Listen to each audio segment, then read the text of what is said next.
बेटा कल मैंने जो पढ़ाया था आप लोगों को बहुत जल्दी से रिवाइज करूंगा, अभी चलूंगा आपको, ठीक है। कल जो बताया था आप लोगों को, हम लोग पढ़ रहे थे इम्पल्स ट्रांसमिशन, क्या पढ़ रहे थे? तो जल्दी से आप लोग रिवाइज कर लो, फिर मैं आप लोगों को सुन रहा हूँ।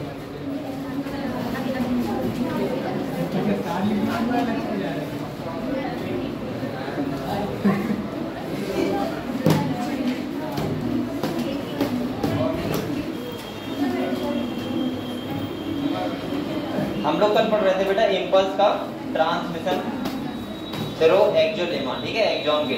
तो हम लोग वो पढ़ रहे थे, तो आप लोग जल्दी उसको एक बार रिवाइज करो, और मैंने जो बताया था याद करने के लिए वो जल्दी से याद करो, और अभी मैं सुनूंगा सब बच्चों से, ठीक है।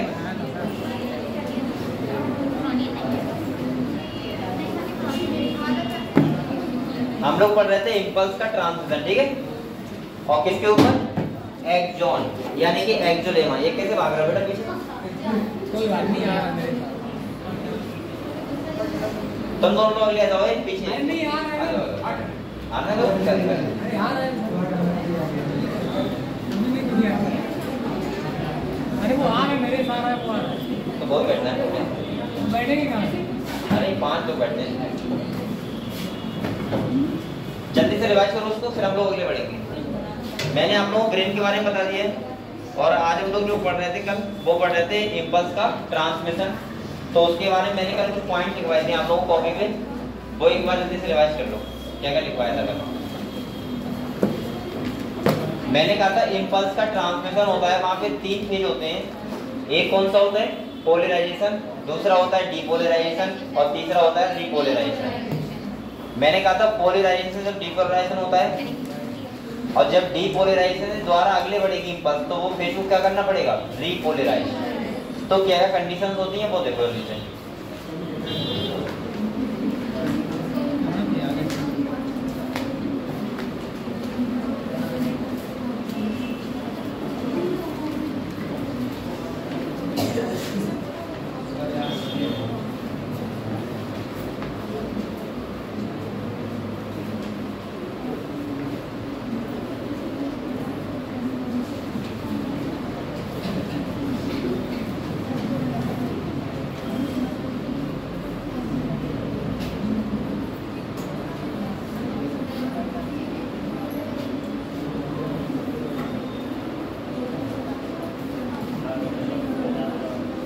हम लोग जो पढ़ रहे हैं टॉपिक वो क्या पढ़ रहे हैं? इम्पल्स ट्रांसमिशन, ठीक है।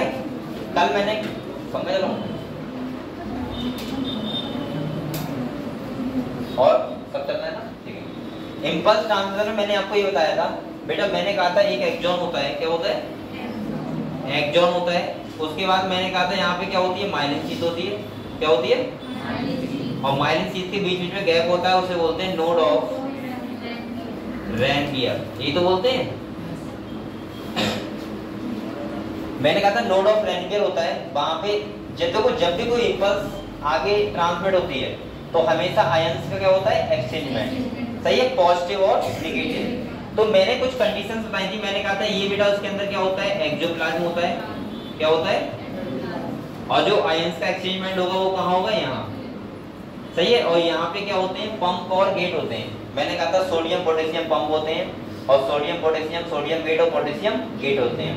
आप लोगों का बताया था उनके थ्रू क्या होता है? कोई भी एक्सचेंज यानी कि आयंस का क्या होता है? एक्सचेंजमेंट होता है। सबसे पहले मैंने कुछ कंडीशंस बताई थी, आप लोगों को जहां तक पता होगा, एक बार रिवाइज करवा रहा हूँ, फिर मैं सुन रहा हूँ, ठीक है। मैंने कहा था बेटा, अगर मान लिया ये क्या है? एक एक्सॉन है। क्या है? एक्सॉन है। तो यहाँ पे आप लोग बताओ, ये हो गया तुम्हारा, इसके अंदर क्या होगा? एक्सोप्लाज्म। क्या होगा? और जो एक्स्ट्रा होता है उसे बोलते हैं ECF, सही है। ये कल बताया था आपको, एक्स्ट्रा सेलुलर फ्लूइड। मैंने कहा था बेटा, अगर अंदर नेगेटिव चार्ज है, कौन सा चार्ज है?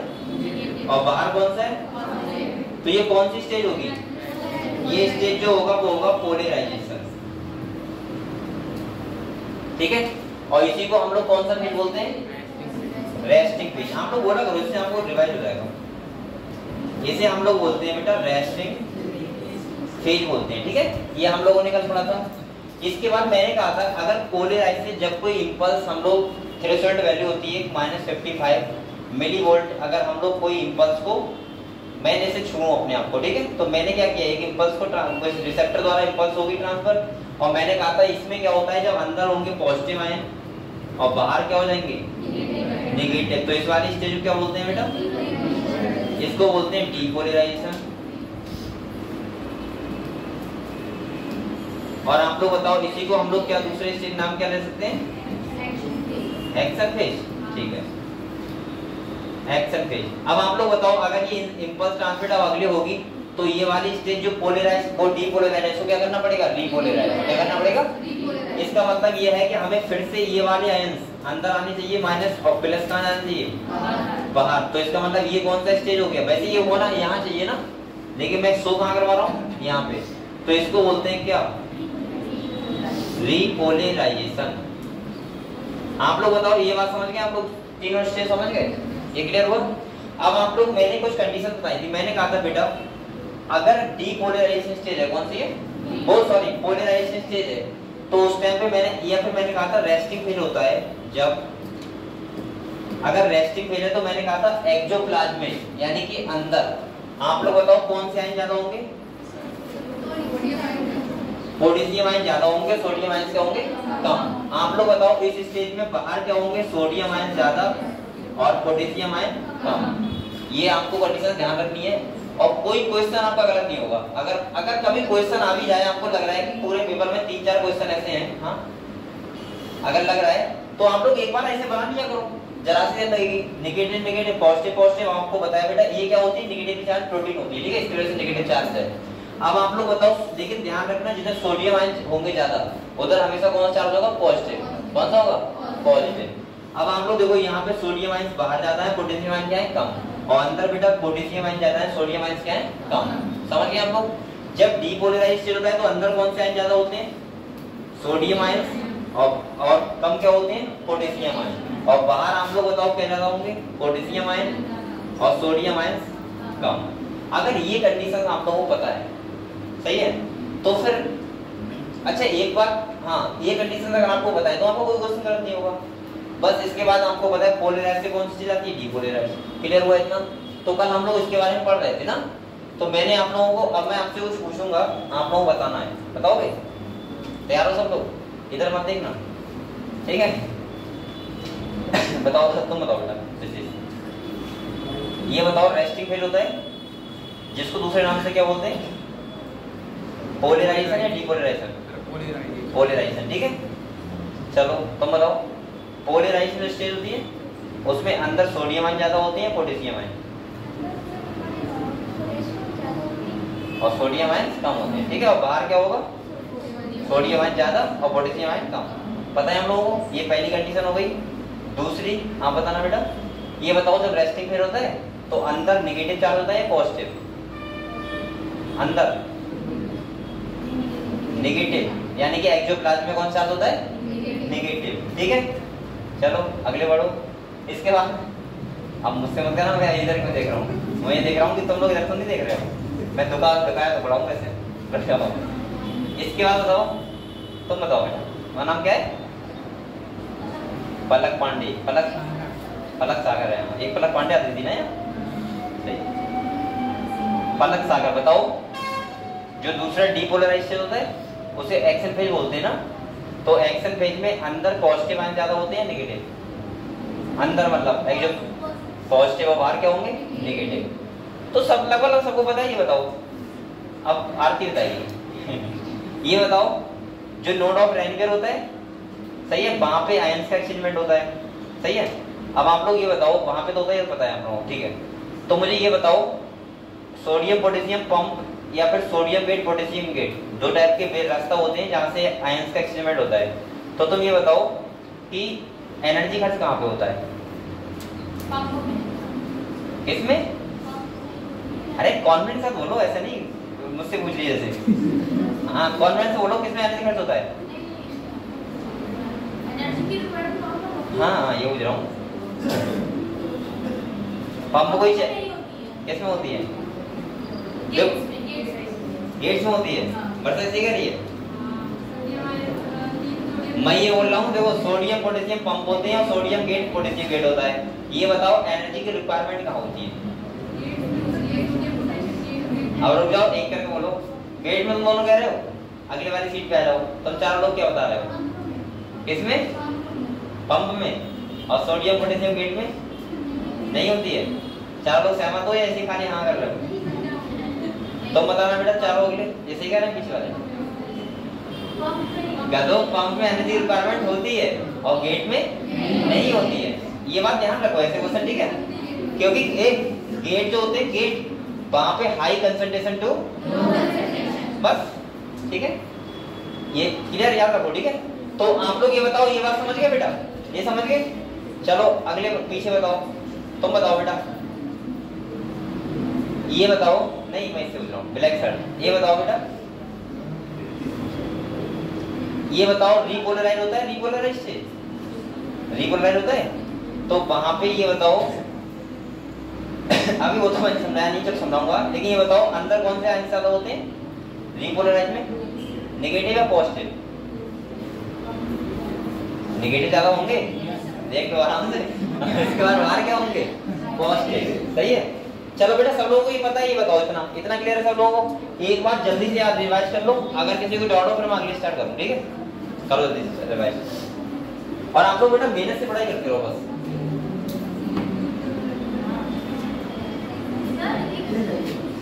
हाँ बताओ। सर आपने जो लास्ट टाइम बताया था, तो हम लोगों को भी ये बात है कि एटीपी की रिक्वायरमेंट तो होती है, जो sodium ions, free sodium ions आते हैं और पोटेशियम बाहर जाते हैं। हाँ। सबके नोटबुक में एक जैसा। तो ये बात सही तो है? नहीं, तो कल जो लिखवाया था तो उसमें क्या उल्टा लिखवाया था? है ना? सबके में अलग-अलग, मतलब सबके में सेम लिखा हुआ है और आपने यहाँ जो इंग्लिश में अलग लिखा हुआ है। मैंने क्या बताया था? फिर से सुनो, ये हमने गलत बताया। सुनो तो पहले, सुनो तो। मैंने ये कहा था 3 में से 2 रहता है। अगर 3 सोडियम बाहर जाएंगे 2 पोटेशियम क्या आएंगे? तो वहां पे एटीपी की रिक्वायरमेंट होगी। आपने क्या लिखवाया था? दिखाओ दिखाओ दिखाओ।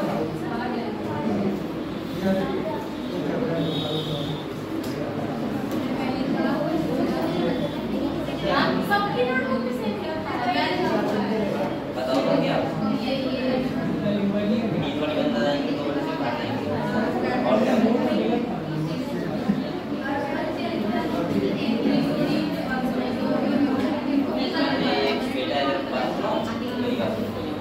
ये बेटा कंडीशन पे डिपेंड करता है कि अंदर जा रहे हैं बाहर जा रहे हैं। इसका मतलब नहीं है कि बाहर जाएंगे 2 अंदर आएंगे। नहीं समझे? वो तो चेंज कर दिया उसी हिसाब से।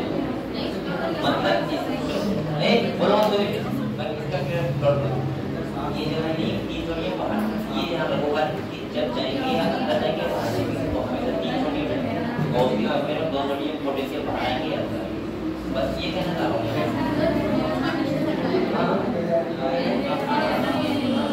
ये देखिए एटीपी का समय का होगा जब बाहर ना जाता, लेकिन यहां पे कोई कुछ नहीं होता है। इससे मतलब ये कि मैं सोडियम को अंदर दिखा रहा हूं बाहर दिखा रहा हूं, वो तो कंडीशन से डिपेंड करेगा। सही? अब क्लियर हुआ? अभी का सोचो कर लो। ए बेटा इधर देखो, यहाँ पे इन बच्चों को ये डाउट है कि सर आपने बताया था कि 3 सोडियम अगर बाहर जा रहे हैं तो 2 पोटेशियम पे आएंगे अंदर। ये बात भी सही है, ये बात सही है। और ये किसके ऐसे किसके थ्रू होता है? सोडियम पोटेशियम पंप के चैनल हो सकते हैं। ये बात समझ गए आप लोग? यहाँ पे क्या खर्च होता है बेटा? एटीपी। अगर मैं इसको ऐसे बोल दूं कि 3 सोडियम अंदर आएंगे और 2 पोटेशियम बाहर जाएंगे तो क्या मैं गलत बोल रहा हूँ? यही बात सही है। मतलब यहाँ रेशियो हमेशा 3:2 रहेगा। ये डिपेंड कंडीशन करेगी कि सोडियम अंदर जा रहा है या फिर बाहर जा रहा है। ये तो अकॉर्डिंग टू कंडीशंस क्या है, समझ गए? एटीपी खर्च तब भी होगी, समझ गए? और जब मैं कह रहा हूँ कि गेट की बात करूंगा, सोडियम गेट की या फिर पोटेशियम गेट की, वहां पे कोई एनर्जी रिक्वायरमेंट नहीं होती है। क्योंकि बेटा सोडियम पोटेशियम को अंदर बाहर तो जाना ही होता है, वरना डीपोलराइज से डीपोलराइज कैसे होगा? समझ में आया? और ये मैं दोबारा से आपको समझा दूंगा। कैसा? हाँ गेट में भी ऐसे होता है, ठीक है? ये ऐसा नहीं होता है कि 3 सोडियम हमेशा ही बाहर जाएंगे, 2 पोटेशियम हमेशा ही अंदर आएंगे, क्लियर? लेकिन 3 रेशियो 2 रहना चाहिए हमेशा, बस 2 पोटेशियम बाहर जाएंगे, 3 अंदर आएंगे सोडियम, समझ गए? रेशियो 3 और 2 का रहना चाहिए। लेकिन हमेशा ध्यान रखना कि चैनल में हमेशा ही जो पंप में बोल रहा हूँ एटीपी रिक्वायरमेंट होगी और उसमें गेट में नहीं होगी, क्लियर? क्लियर हुआ?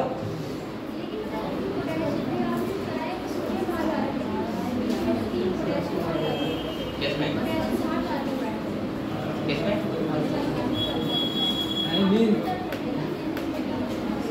सोडियम बाहर जाएगा, पोटेशियम अंदर आएगा। 3 पोटेशियम ऐसा कब होता है? अरे नहीं ऐसा होता है, उल्टा है, इसमें लिखा तो है। अरे चलो मैं अभी किताब देख रहा हूँ, ठीक है? अरे सर ये क्या है? क्या कर रहे हैं आप लोग? अब मैं क्या बोल रहा हूँ? मैं कुछ सही तो बता रहा हूँ, उनको कह रहा हूँ। ये कह रहे 3 पोटेशियम बाहर जाएंगे। 3 पोटेशियम कहाँ लिखा है? सोडियम है। अरे कंफ्यूज कर रहा हूँ मैंने, कहा तो अभी लोगों की किताब पढ़ लेंगे, ठीक है? तब क्लियर हो जाएगा, अभी रहने दो, ठीक है? मुझे कंफ्यूज करना पड़ेगा, कोई कह रहा है कोई कह रहा है, अभी रुको कर दो। इसके बाद ये बताओ, ये समझ गए हम लोग? ये समझ गए? चलो आगे बढ़ो, मैं आपकी बात मैं कैसे कंफ्यूज हो रहा हूँ? अभी रुको रुको ऐसे एक बार एक किसको और क्लियर करो। तो क्या कहने वाले हो?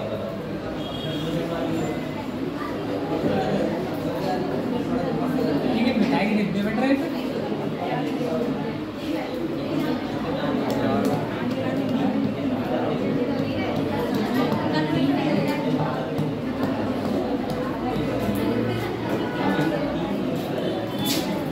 अरे आजा भाई, कहाँ जा रहा है?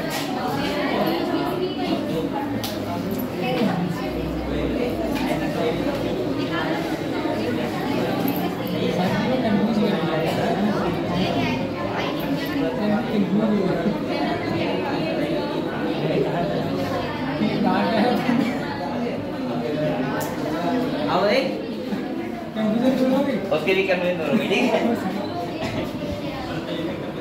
आप लोग इतना ज्यादा कन्फ्यूज क्यों हो रहे हैं इसमें? इतने हल्के पढ़ा रहा हूँ मैं। चलो बेटा अब अपने इधर देखो। पहले हम लोग ये बताओ, वो डीपोलराइज समझ गए? सही है? हम लोग थे कहाँ पे पहले ये बताओ? कल हम लोगों ने कहाँ से पढ़ लिया था, बताना बेटा। बोलो मत, मैं बोलो मत। हम लोग रेस्टिंग पेज पे था ना? सही है।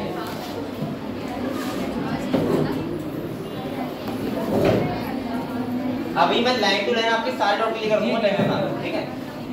पहले आप लोग शांति से बैठ जाओ। कल मैंने आपको क्या क्या लिखवाया था, पहले एक बार समझ लो, ठीक है? इसके बाद पहले लिख लो, आप लोग टेंशन ना लो, इसी को पूरे घंटे में सॉल्व करवाऊंगा, सारे क्वेश्चन क्लियर हो जाएंगे। देखो कल हमने पहले पढ़ा था ये कि generation and conduction of nerve impulse का कैसे होता है, ठीक है? सिंपल भाषा में मैंने कहा था, अगर हमें एक होता है हमारा जो पहले न्यूरॉन होता है उसे क्या बोलते हैं? प्री साइनेप्टिक न्यूरॉन, और बाद वाला कौन सा होता है? पोस्ट साइनेप्टिक न्यूरॉन, और बीच में जो होता है उसे क्या बोलते हैं? साइनेप्सिस। क्या बोलते हैं? तो मैंने कहा था अगर हमें कंप्लीट ट्रांसमिशन पढ़ना है इंपल्स का, तो 2 पार्ट में पढ़ना पड़ेगा। पहला पार्ट क्या होगा बेटा? ऑन द एक्सॉन, और दूसरा पार्ट क्या होगा? अक्रॉस द साइनेप्सिस, यानी कि साइनेप्सिस वाली जगह पे, और एक्सॉन वाला अगर हमने पढ़ लिया तो हमारा क्या हो जाएगा? कंप्लीट इंपल्स का ट्रांसमिशन। समझ गए आप लोग? तो मैंने पहले जो स्टार्ट किया था वो किया था transmission of impulse on the axon. हम लोग पढ़ रहे थे एक्सॉन वाले रीजन पे, ठीक है? तो मैंने आप लोगों को ये बताया था 2 कंडीशन पहले याद करो, ठीक है? पहले मैंने ये कहा था 2 कंडीशन कौन सी होंगी? अगर रेस्टिंग फेज है, कौन सा फेज है? तो अंदर पोटेशियम आयन ज्यादा होंगे, सोडियम आयन क्या होंगे? कम। और सही है? और अगर हम चार्ज की बात करें तो अंदर कौन चार्ज होगा? नेगेटिव, और बाहर कौन सा होगा? ये बात क्लियर है सबको? इतनी बात। अगले देखो, मैंने कहा था जब एक्शन फेज होता है, अच्छा ये बताओ रेस्टिंग फेज होगा तो कंडक्शन ऑफ इंपल्स का होगा क्या? नहीं होगा ना, और फेज ही रेस्टिंग है, और उसको हम लोग बोलते हैं पोलराइजेशन फेज। ये क्लियर है सबको? अगर हम अगले करें डीपोलराइजेशन की, यानी कि हम एक्शन फेज की बात करें, तो यहाँ पे सोडियम आयन ज्यादा होते हैं अंदर, और पोटेशियम आयन क्या होते हैं? कम। यानी कि मैं बोल सकता हूँ अंदर पॉजिटिव आयन ज्यादा होंगे और बाहर क्या होंगे? Negative ion. ये क्लियर है सबको? अब देखो मैंने कहा था जो हम लोग बात कर रहे हैं कि पॉजिटिव नेगेटिव का यानी कि मूवमेंट हो रहा होगा, इसका मतलब सही है, यानी कि अंदर बाहर जा रहे हैं ना। और मैंने कहा था जब भी एक्सचेंज ऑफ आयंस होते हैं तभी कोई इंपल्स क्या होती है, ट्रांसमिट होती है। ये बात समझ गए आप लोग, ठीक है। तो मैंने कहा था इसके दो रास्ते होते हैं, कितने रास्ते होते हैं, दो। अब आप लोग ध्यान समझो, ये बात इन्हीं बात कंफ्यूज हो रहा है ना आपको। देखो पहला रास्ता होता है सोडियम पोटेशियम पंप बोलते हैं, क्या बोलते हैं। अब पहले तो आप ये याद करो कि सोडियम पोटेशियम पंप में हमेशा एटीपी का रिक्वायरमेंट होगा, बस समझ गए आप लोग। मैं अभी ये बात नहीं कर रहा हूँ 3 बाहर जा रहे हैं 2 अंदर आ रहे हैं, ठीक है। पहले ये सुनो खाली कि सोडियम पोटेशियम पंप में हमेशा एनर्जी का रिक्वायरमेंट होता है। और बेटा सोडियम गेट और पोटेशियम गेट में कभी एनर्जी का रिक्वायरमेंट नहीं होता है। ये बात समझ गए आप लोग, इतना बात क्लियर हुई। अब देखो यहाँ पे क्या है, आप लोग यहाँ बहुत कंफ्यूज हो रहे हैं कि सर 3 सोडियम बाहर जा रहे हैं 2 पोटेशियम अंदर आ रहे हैं। अब दूसरी कंडीशन, अगर मैंने ये लिख दिया कि 3 सोडियम बाहर अंदर जा रहा है 2 पोटेशियम बाहर आ रहा है, मैंने कहा था यहाँ पे सोडियम पोटेशियम का रेशियो खाली 3:2 रहता है, बस 3 सोडियम और 2 पोटेशियम। अब देखो मैंने यहाँ पे 2 बनाए, अच्छा ये क्यों बनाए, कल एक ये भी देखो यहाँ पे इनकी बात, अगर देखो यहाँ पे देखो 3 सोडियम अंदर जा रहे हैं, ये देखो तो 2 पोटेशियम कहाँ जा रहे हैं, और यहाँ पे देखना 2 पोटेशियम अंदर आ रहा है 3 सोडियम कहाँ जा रहा है, बस सिंपल तरीका। हमेशा 3 सोडियम ही का एक्सचेंजमेंट होगा 2 के साथ पोटेशियम का, समझ गए। ऐसा नहीं होगा कि अंदर आएंगे 3 पोटेशियम और 2 सोडियम बाहर जाएंगे, ये इसमें कंफ्यूज थी, ऐसा नहीं हो सकता, ठीक है। 3 सोडियम अंदर आएंगे तो 2 पोटेशियम बाहर जाएंगे, और जब 3 सोडियम बाहर जाएंगे 2 पोटेशियम क्या आएंगे अंदर। वो कंडीशन डिपेंड करेगी कंडीशन कौन सी है, क्लियर हुआ। अब देखो यहाँ पे बेटा हमेशा एटीपी का क्या होगा, रिक्वायरमेंट। अगले देखो आता है sodium potassium gate, sodium gate और अच्छा गेट जो होते हैं वो सोडियम के लिए अलग होते हैं, पोटेशियम के लिए अलग होते हैं। और बेटा ये हमेशा क्या होता है, ये इनका जो ये क्लोज भी हो सकते हैं ओपन हो सकते हैं, ये भी डिपेंड किस पे करेगा, कंडीशंस पे। ये एक लाइन साफ लिखिए, movement of sodium and potassium ion from inside to outside और from outside to inside depend on the condition, समझ गए आप लोग। और यहाँ पे हमें कोई भी एनर्जी यानी कि जरूरत एनर्जी की नहीं पड़ती है। दूसरा मैंने कल आपको बताया था रेस्टिंग कंडीशन में आप लोग क्या क्या ध्यान रखना है, ठीक है। अब फाइनली क्या ध्यान रखना है, देखो रेस्ट ये लिख लिया ना आप लोगों ने, सब लोगों ने लिख लिया, तो बच्चा ऐसा नहीं लिखा है। इधर देखो मैंने रेस्टिंग कंडीशन में ये बताया था बेटा आपको, मैंने कहा था रेस्टिंग का मतलब कौन सा फील्ड होता है, पोलराइज्ड। कौन सा होता है, ठीक है। यहाँ पे मैंने कहा था ये क्या है, एक्सोलेमा। क्या है बेटा, एक बार समझ लो फिर से, ठीक है। ये क्या है, एक्सोलेमा है ये, और ये ECF लिखा है, इसका मतलब आउटर साइड होगी, इसीलिए इसको बोलते हैं एक्स्ट्रा सेलुलर फ्लूइड। और इसको हम बोल सकते हैं ICF अंदर वाले को, ये एक्टोप्लाज्मी तो है, ये क्या होगा बेटा, ये लिखा तो एक्टोप्लाज्मी, ICF इंट्रा सेलुलर फ्लूइड। मैंने कहा था अब यहाँ पर देखो 3 सोडियम बाहर जा रहे हैं तो 2 पोटेशियम क्या आ रहे हैं अंदर। मैंने कहा था अंदर जो होगा वो कैसा होगा, नेगेटिव चार्ज, और बाहर कैसा होगा। अबे गतो एक बात सुनो, यहाँ पे देखो हमेशा तभी तो सोडियम आयंस बाहर क्या होते हैं ज्यादा, पोटेशियम आयंस क्या होते हैं कम, और अंदर बेटा पोटेशियम आयंस ज्यादा होते हैं और सोडियम आयंस क्या होते हैं। आप लोग खुद बताओ 3 सोडियम बाहर जा रहे हैं तो अंदर सोडियम कम रहेंगे नहीं रहेंगे, ऐसे ध्यान रखना, ठीक है। और मैंने कहा था दूसरी बात आप लोग ध्यान रखना है कि इसका जो हम लोग अगर देखें कि इसका कितना मतलब कितना पोटेंशियल होता है, तो रेस्टिंग जो पोटेंशियल होता है वो होता है -70 मिली वोल्ट, सही है। और यहाँ पे जो नीचे होती है वो होती है नेगेटिवली चार्ज प्रोटीन, इसीलिए यहाँ पे अंदर क्या होता है, माइनस चार्ज ज्यादा होता है। आप लोगों को बस रेस्टिंग फेज में इतनी कंडीशन ध्यान रखनी है, रख लोगे इतनी कंडीशन। किसी बच्चों को लिखना तो नहीं है, लिखना है तो आप लोग इधर देखो, यहाँ हेडिंग डालो रेस्टिंग कंडीशन, पोलराइज्ड स्टेट, और यहाँ से यहाँ तक लिखो, ये लिखते ही रहो पूरे। कल भी यही बताया था, चलो लिखो जल्दी, सही है, लिख लो। तुम कल यही थी, तभी तो कंफ्यूज हो रही है, लिखो जल्दी बैठ के, इससे डायरेक्ट क्वेश्चन हो जाएगा ना आपका।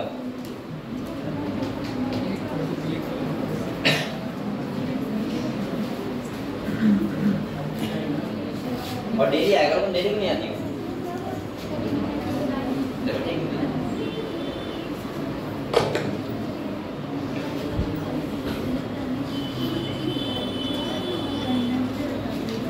और परसों आपका टेस्ट है, ठीक है, तैयारी कर लेना अच्छे से। परसों आप लोगों क्या होगा, मल्टी ऐसी दिखाई क्या परसेंट है मेरा, 10%। बेटा परसों आपका टेस्ट की तैयारी कर रहे हो, कुछ लोग कह रहे हैं हमें क्या मतलब टेस्ट क्या करें, आ जाएंगे बेटा, आना नहीं, तैयारी करके आना है, ठीक है। ये कंडीशन देख लो, ठीक है, किताब में पढ़ो बिल्कुल लिखा हुआ है।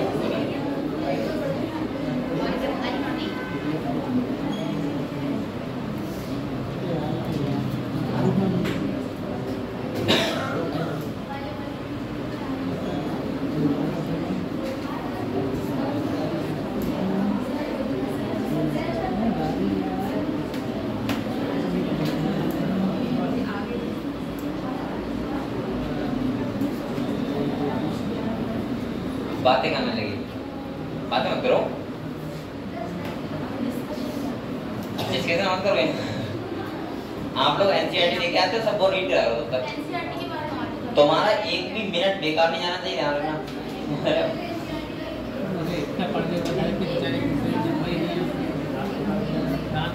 और इसको 3 बार रिवाइज करना घर पे जाके, तब इसकी क्वेश्चन सॉल्व कर पाओगे बहुत अच्छे से, फिर कोई क्वेश्चन गलत नहीं होगा आपका, ठीक है। लेकिन बोलो मत कोई भी।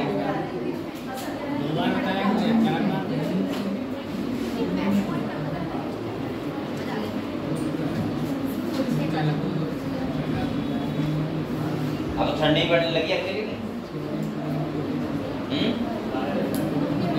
पढ़ाई नहीं होती बस।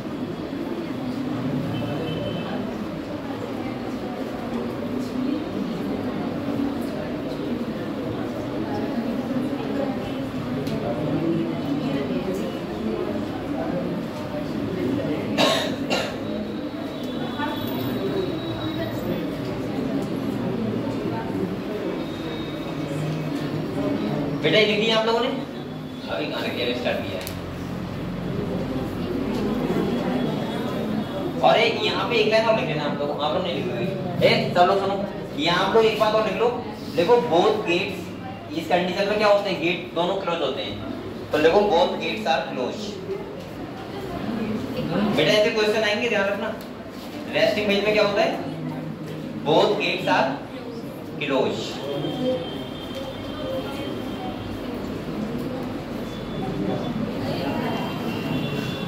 लिख लिया?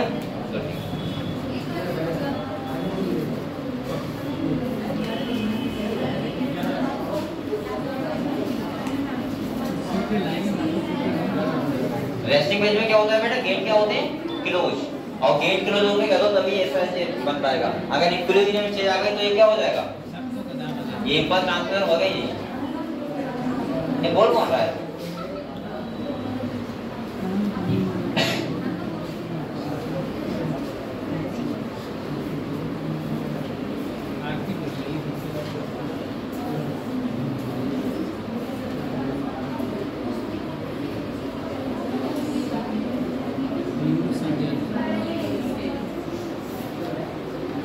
और मेहनत कर रहे हो आप लोग, पढ़ाई कर रहे हो।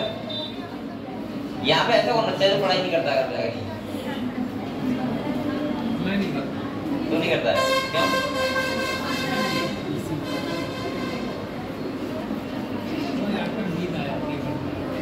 बेटा नींद नहीं, पढ़ाई कर लो मेरे से। जब तक आप लोग अपने आप को नहीं समझाओगे मुझे पढ़ाना है, पढ़ना है, और इसे नींद ही आती रहेगी, हर साल नींद आएगी। जब तक बेटा प्रोग्रेस क्वेश्चन नहीं करोगे तब तक नहीं होगी।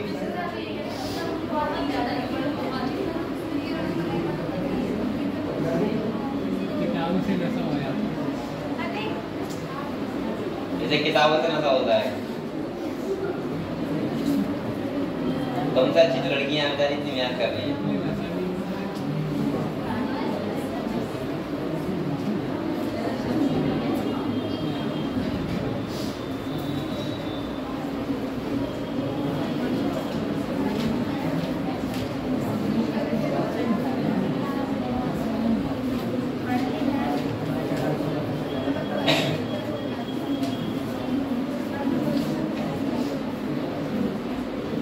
ये लिख लिया, लिख लिया।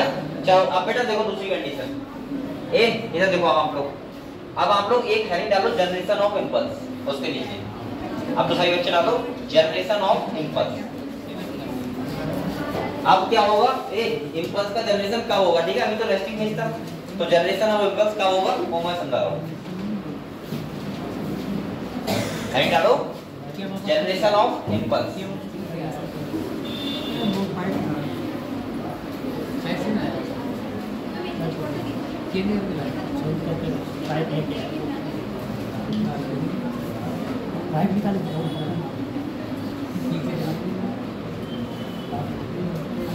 ये लिख लिया जनरेशन ऑफ इम्पल्स। अब यहाँ पे जो क्या लिखना है आप लोगों को, ये देखो ध्यान समझो पहले बेटा, मैं ये इसलिए इतना हल करके बता रहा हूँ आप लोग समझ जाओ, फिर भी यहाँ पे डॉट में रह रहे हो।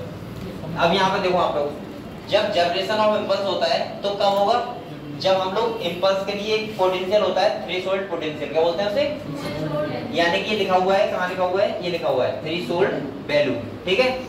ये मैंने पता नहीं से लिखा है गलत लिखा है, बहुत पहले लिखा था पोटेंशियल। ये होता है माइनस कितना होता है 50 मिलीवोल्ट, कितना होता है माइनस, यानी कि माइनस 55 भी बोलते हैं, माइनस 60 बोल देते हैं, ठीक है। अब आप लोग माइनस 50 वोल्ट मिलीवोल्ट से बोलना माइनस 60 मिलीवोल्ट तक, ठीक है।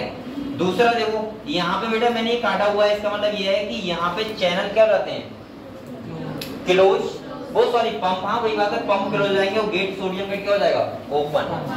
ये भी एक कंडीशन है, ठीक है। यहाँ पे क्या होगा, सोडियम गेट क्या होगा ओपन, सही है। तो आप लोग ये वाली कंडीशन यहाँ से लेके एक लाइन नीचे लिख लो वाली, बस इतनी, ये देखो ये वाला, ये बीच का लिख लो इतना, समझ में आ रहा है क्या लिखा हुआ है, नहीं आ रहा है, समझा रहा हूँ। पहले लिखो थ्रेशोल्ड पोटेंशियल, लिखो लिखो तो ये लिखो थ्रेशोल्ड पोटेंशियल, इसके बाद लिखो माइनस 50 से मिलीवोल्ट से माइनस 60 मिलीवोल्ट, देख लिया। अब इसके बाद ऐसे करके एक्सोलियम बनाओ ये वाली, और यहाँ पे सोडियम पोटेशियम लिख के काट दो, और एक सोडियम गेट क्या कर दो ओपन कर दो, बस। आगे समझ आया,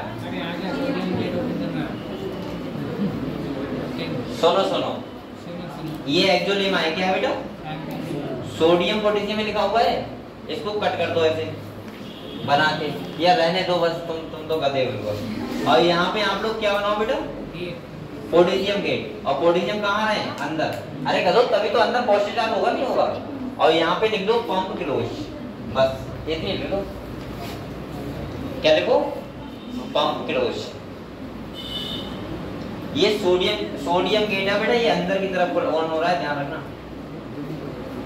ऐसे, और यहाँ पे लिखो पंप क्लोज।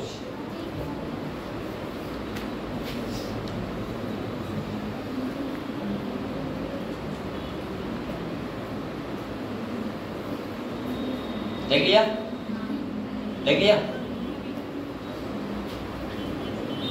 यानी कि यहाँ पे सोडियम गेट क्या होता है बेटा ओपन, और पंप क्या होता है क्लोज। हाँ पंप ओपन होगा, समझ गए।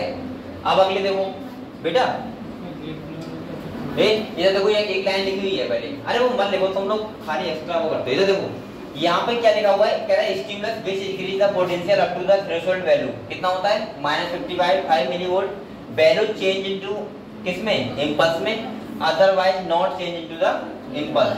अगर माइनस 55 मिलीवोल्ट का पोटेंशियल दिया जाएगा तब तो वो क्या होगा इम्पल्स में कन्वर्ट होगा, वरना इम्पल्स में कन्वर्ट नहीं होगा। ये आप लोग एक लाइन लिख लो वाली बस, देखो ये वाला लाइन ये लिखा है stimulus which increase the potential up to the threshold value change into the impulse, otherwise not change into the impulse.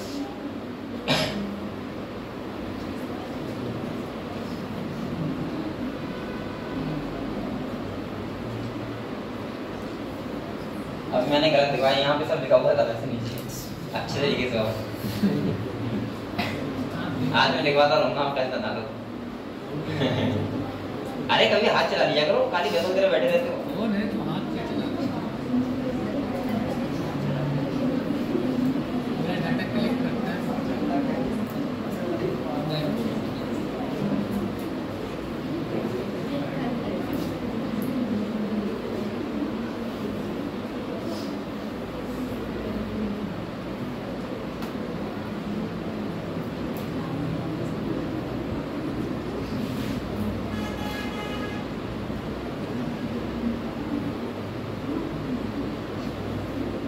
देखा, देख लिया, देख लिया।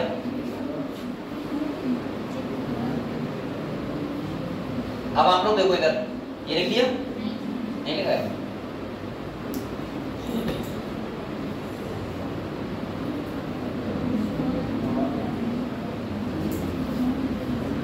ये आज आप लोग 3:30 बजे जब यहाँ से जाओगे तो सब तैयार हो जाएगा, टेंशन ना लो, ठीक है? बस ये लिखते रहो खाली। देख लिया? अब देखो यहाँ पर देखो बेटा, अरे अभी बच्चे बच्चे हैं,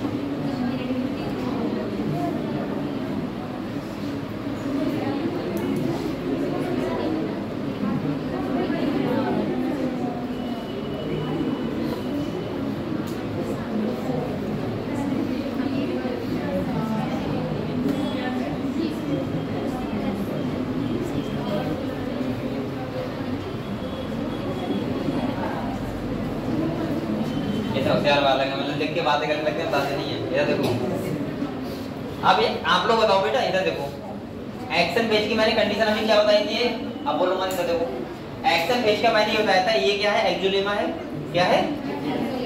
आप लोग बताओ पॉजिटिव चार्ज अंदर ज्यादा होगा, बाहर क्या होगा? अंदर बताओ सोडियम आयन ज्यादा होंगे, बाहर क्या होंगे? पोटेशियम आयन ज्यादा। ये क्लियर है?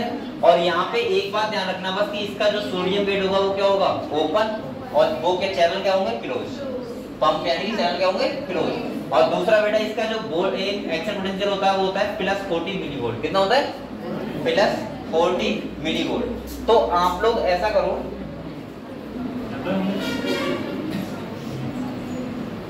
यहाँ देखो आप लोग एक्शन पेज का वो लिख लिया था उस टाइम, सही करके बताओ। वो मैंने बताया था, वो तो लिख लिया था, नहीं लिखा था?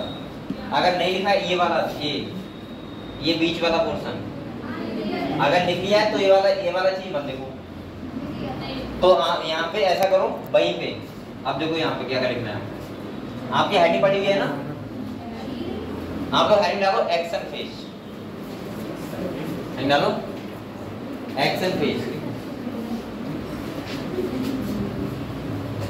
और लिखो दूसरा क्या है? Depolarised phase. इसी को बोलते हैं डीपोलराइज्ड फेज।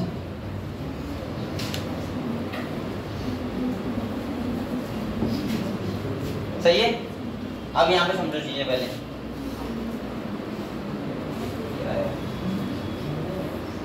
यहाँ पे देखो बेटा, एक बार देखो,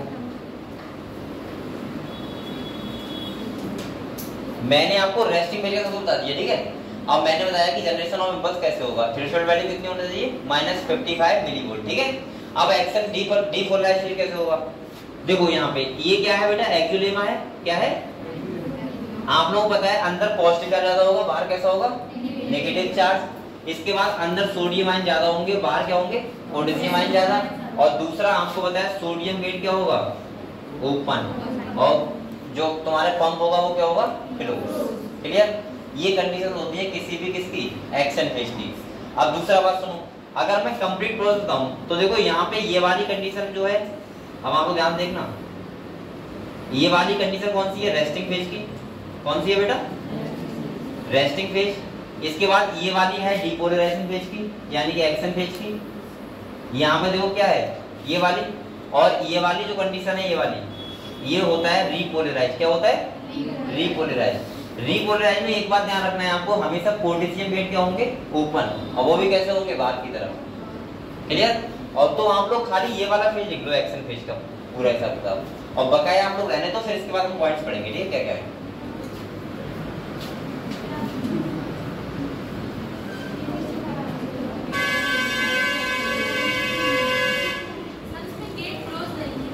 किसमें?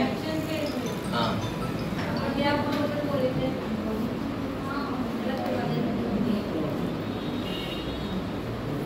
लेकिन ये वाला गेट तो ओपन रहेगा ना, सोडियम गेट।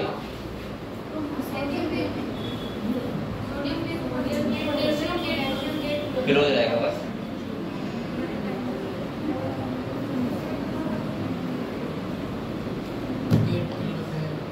अरे आप पॉइंट पढ़ोगे सबका भी क्लियर हो जाएगा, ठीक है।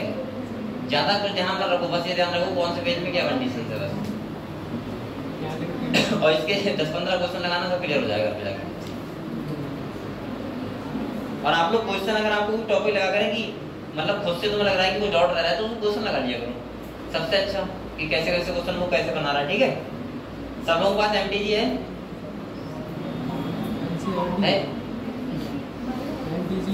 क्वेश्चन बुक नहीं है? ऐसा कोई बच्चा है क्वेश्चन बुक नहीं है इसके बाद? ऐसा तो कोई नहीं बैठा यहाँ पे? कहीं क्वेश्चन बुक अभी भी नहीं खरीदी हो किसी ने? हैं? बेटा बिना क्वेश्चन लगाए होगा कुछ नहीं, ध्यान रखना।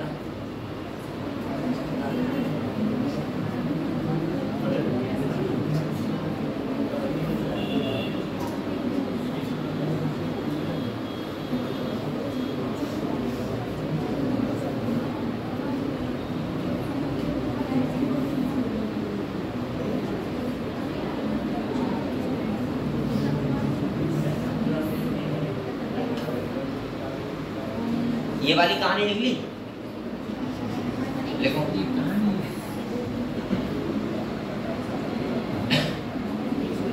आप लोग खाली सब लोग एक साथ मेहनत कर लो बस अच्छे से, ठीक है। एक साथ दोस्ती मन के बाद एक साथ दोस्ती मन के पाओ। मैं आरती करता कह रहा हूँ, दोनों लोग आपस में कॉम्पिटिशन कर लो, काम की कॉम्पिटिशन करते हो, कौन काम ज्यादा करेगा कौन करेगा। अच्छा ये घर में ये बड़ी प्रॉब्लम रहती है, क्यों नहीं होती है? वो काम करती ही नहीं तो होगी क्या?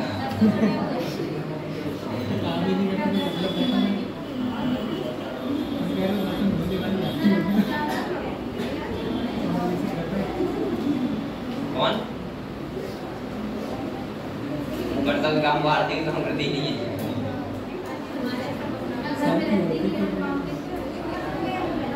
हो गया? वो खाली खाना खाने जाती है। देखो ये लिख लिया बेटा। अब आप लोग एक छोटा सा निकाल दो, रीपोलराइजेशन स्टेट, बस उसके बारे में एक पॉइंट लिखूंगा, बस बात करूंगा। क्या लिखो? Repolarisation state. ये लिखने के बाद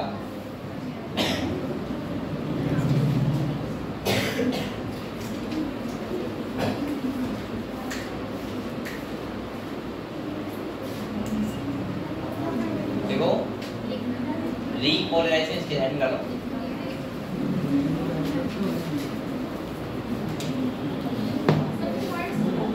नहीं पॉइंट से एक चीज डायग्राम बनाऊंगा, इसी से बनवाया है, ठीक है। हेडिंग डालो रीपोलराइजेशन स्टेट, डालिए सब लोगों ने। बेटे जब देखो खाली बस लास्ट है, इसके बाद खत्म है कहानी, ठीक है। यहाँ पर देखो रीपोलराइजेशन स्टेट में क्या बता रहा है ये, यहाँ पे देखो बेटा, देखो यहाँ पे ये क्या है बताओ? एक्सोलेमा क्या है? चलो मैं यहाँ से अलग बनवा देता हूँ।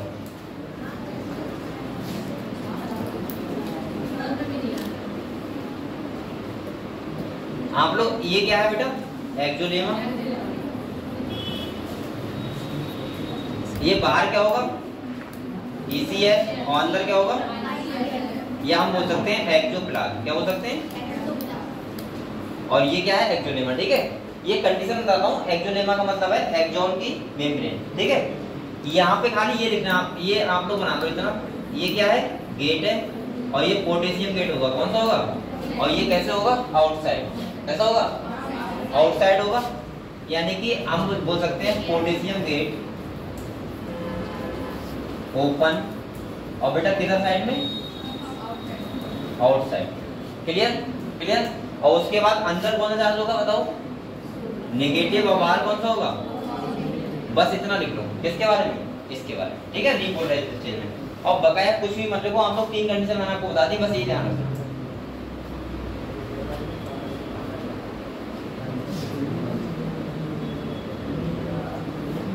अब मैं आपको सारी ये पॉइंट से क्लियर कर दूंगा, ठीक है, क्या क्या है।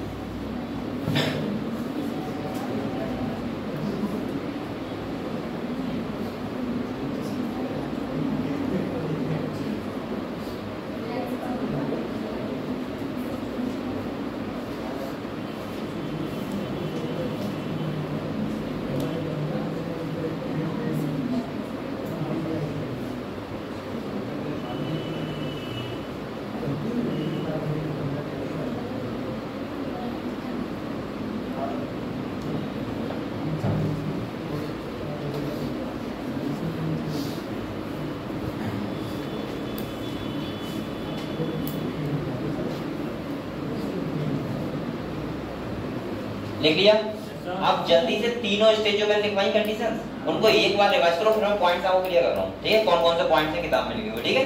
जल्दी से एक बार रिवाइज कर लो। किस टाइम पे क्या चीज रहता है, किस टाइम पे सोडियम आयन ज्यादा होते हैं, किस टाइम पे गेट क्लोज रहता है, ओपन रहता है, सब याद कर लो एक बार जल्दी से।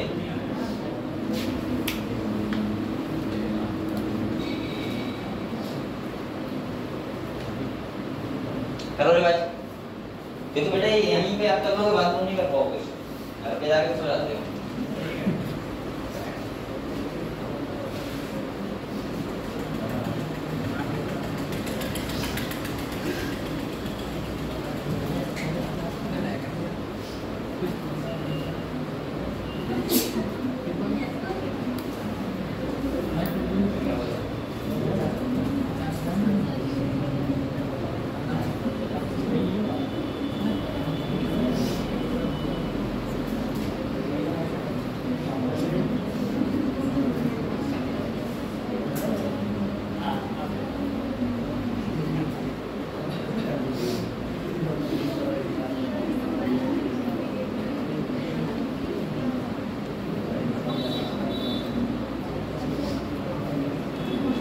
आप लोगों को मैंने 3 डायग्राम बनवाए, इसी से सारे क्वेश्चन हो जाएंगे आप लोगों के, आपको किताब पढ़ना भी नहीं पड़ेगा, ठीक है? तो एक बार जल्दी से रिवाइज कर लो और घर जाके आज ही इसके क्वेश्चन लगाना।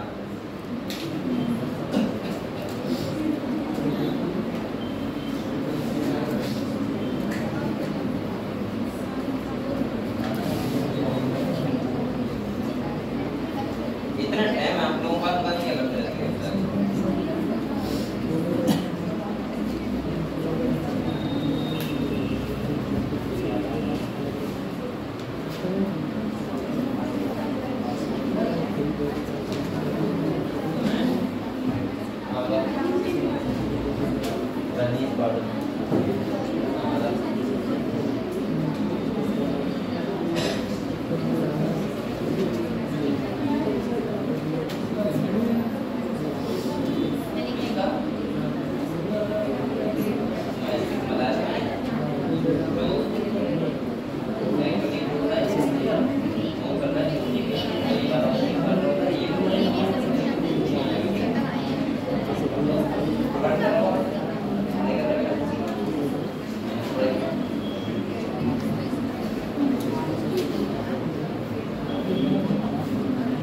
अब देखो ये आप लोगों को बताओ तीनों कंडीशन क्लियर हुई किसी सब बच्चों को?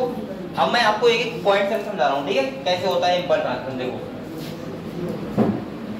बेटा आप लोग आप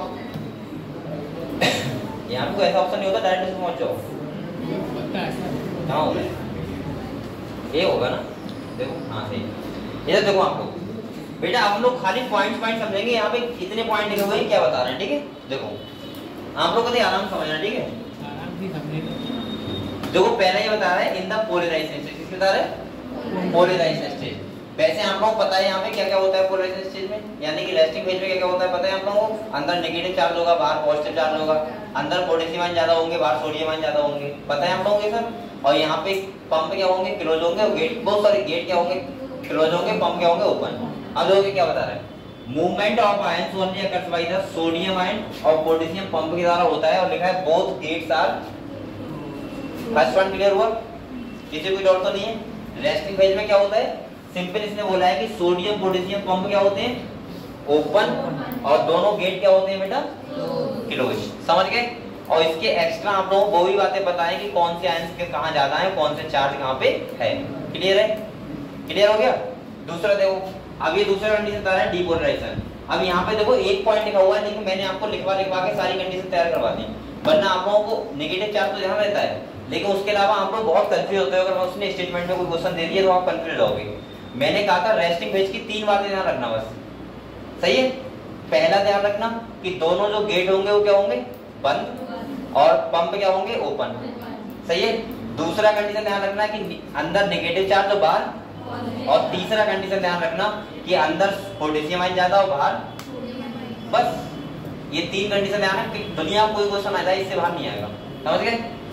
दूसरा ध्यान रखो, क्योंकि अब मैं एनसीईआरटी से नहीं बता रहा हूँ, ये मैं अपनी बुकलेट से बता रहा हूँ, ठीक है? यहाँ से बाहर नहीं आ सकता है क्वेश्चन। दूसरी बात हम अगले कह रहा है डीपोलराइजेशन स्टेज। किसका कह रहा है? Depolarisation stage. इसीलिए मैं ये लेके आया था कि ये चीजें आपको क्लियर कर दूं। यहाँ बच्चे बहुत कंफ्यूज रहते हैं हर बात में। यहाँ देखो डीपोलराइजेशन स्टेज, अब आप लोग अपने बातें रिवाइंड करो अपने माइंड में। डीपोलराइजेशन का मतलब होता है एक्शन फेज। क्या होता है? एक्शन फेज का मतलब ये सिंपल सा होता है बेटा कि अंदर होगा पॉजिटिव चार्ज और बाहर होगा, ये पता है, अंदर सोडियम आयन ज्यादा और बाहर, तो इसका मतलब सोडियम गेट क्या ओपन नहीं होगा, तभी तो अंदर आएंगे चार्ज। क्लियर हुआ? तो देखो यहाँ पे क्या लिखा हुआ है, कह रहा है movement of ion only occurs by the sodium gate, और कह रहा है सोडियम वो भी कहाँ जाएंगे, इनसाइड। दूसरा पॉइंट क्लियर हुआ? इनने तो बहुत काम बातें लिखी है, मैं आपको और एक्स्ट्रा चीजें साथ में बता देता हूँ, ठीक है। तो आपने देखा डीपोलराइजेशन स्टेज का मतलब क्या है, अंदर पॉजिटिव चार्ज बाहर नेगेटिव चार्ज, सोडियम गेट क्या होगा, ओपन होगा, और वो भी किधर, इनसाइड। क्लियर? रीपोलराइजेशन स्टेज पे रहो। अब कह रहा है in the repolarisation stage movement of ions only occurs by potassium gate, और वो भी पोटेशियम गेट किस साइड में, आउटसाइड। ये बताओ आपको तीनों कंडीशन क्लियर हो गई? अभी भी किसी बच्चे को तो डाउट नहीं है? और यहाँ से ध्यान रखना है, कभी मैं गारंटी से 100% कह रहा हूँ कि 2 क्वेश्चन या 1 क्वेश्चन तो 100% आएगा इन 3 लाइनों से बस, और हो सकता है इनसे 2 आ जाए, खाली इन 3 लाइनों से 1 2 3 हो सकता है 2 क्वेश्चन आ जाए यहाँ से।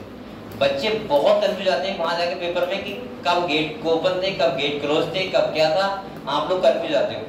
सिंपल सा आप लोगों को मैंने बताया कि 3 बातें ध्यान रखो।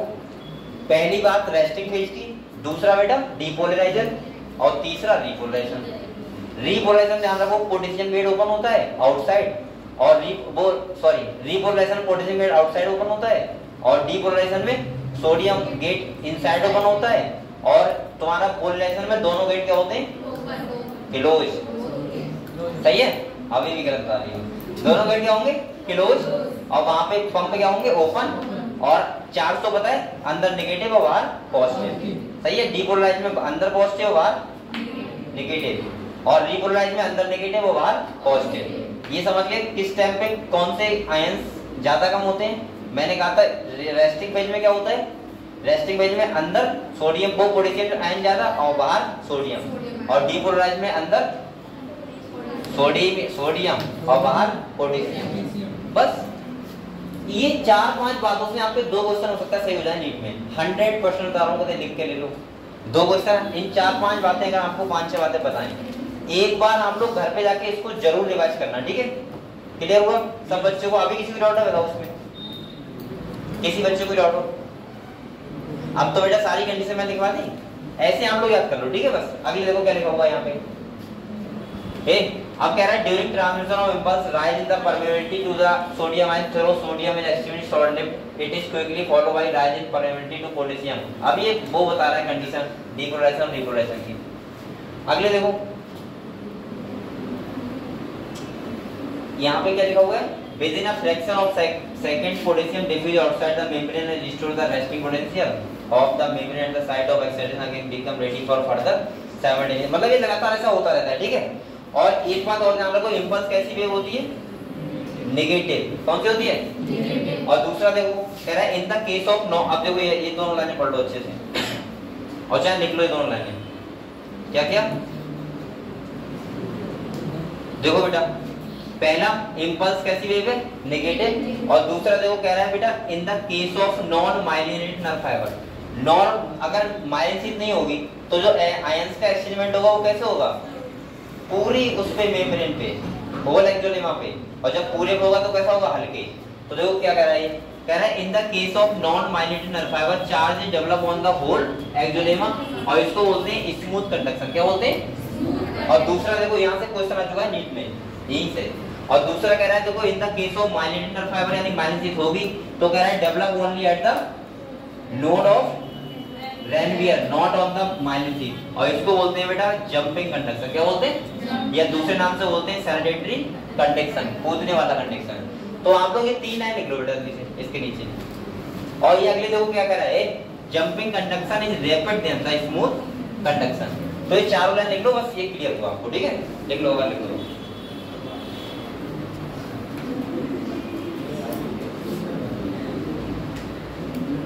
अब एक बार बताओ आप लोगों को एनसीईआरटी खाली 2 डायग्राम दिए, इससे आपको क्या समझ में आ रहा है, कुछ समझ नहीं आ रहा है यहाँ पे?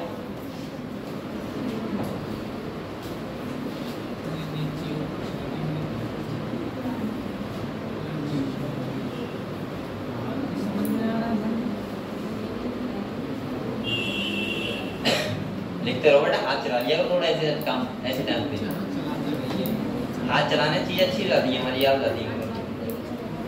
आप लोग माइंड भी नहीं चलाओगे, हाथ भी नहीं चलाओगे तो क्या चलाओगे फिर, खाली जीभ।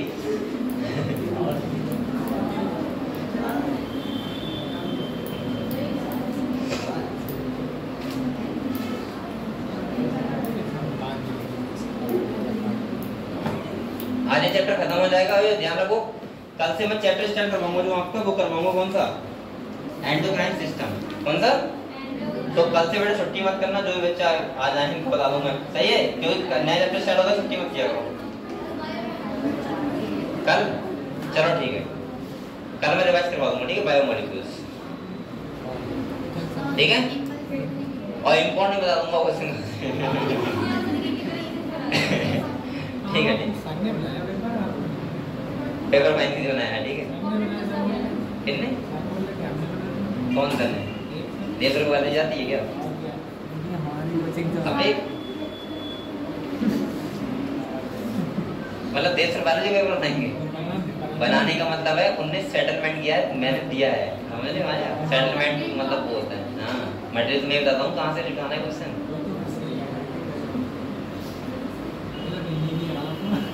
तो बेटा इसीलिए आप लोग कल प्रेजेंट करना, ठीक है? हाँ,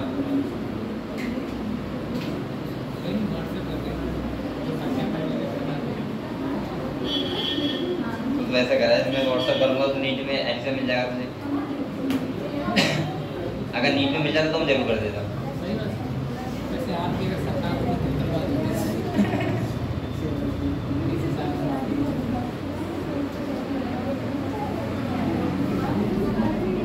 एक बात है, तुम लोग क्यों कर रहे हो? क्या बातें कर रहे हो बताओ? मुझे बता दीजिए, मैं बता दिया करूँगा उधर जाके।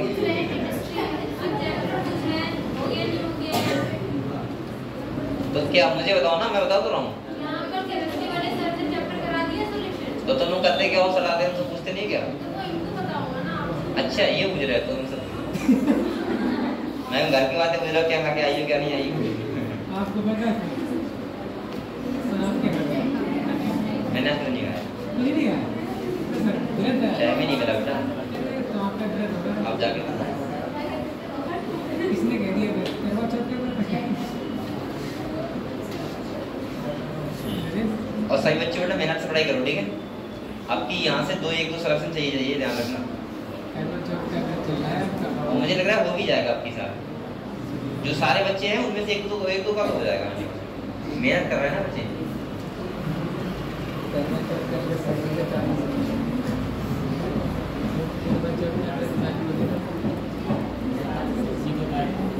अगर आपको बेटा उस पल का एहसास हो काश कि सिलेक्शन के बाद कैसा लगता है 1 घंटा, तो आप लोग इतनी मेहनत से पढ़ाई करो कि आप सब भूल जाओ सब कुछ। बेटा आपको तुम नहीं लगोगे, तुम भगवान लगोगे अपने आप को कि मैं भगवान बन गया आज के लिए। इतना रिस्पेक्ट होगी तुम्हारी, यहाँ तुम्हारे सब बच्चों के सामने यहाँ माला पहनाई जाएगी, उसमें डीएम एसडीएम सब लोग होंगे, सोचो हो सकता है योगी जी भी हो।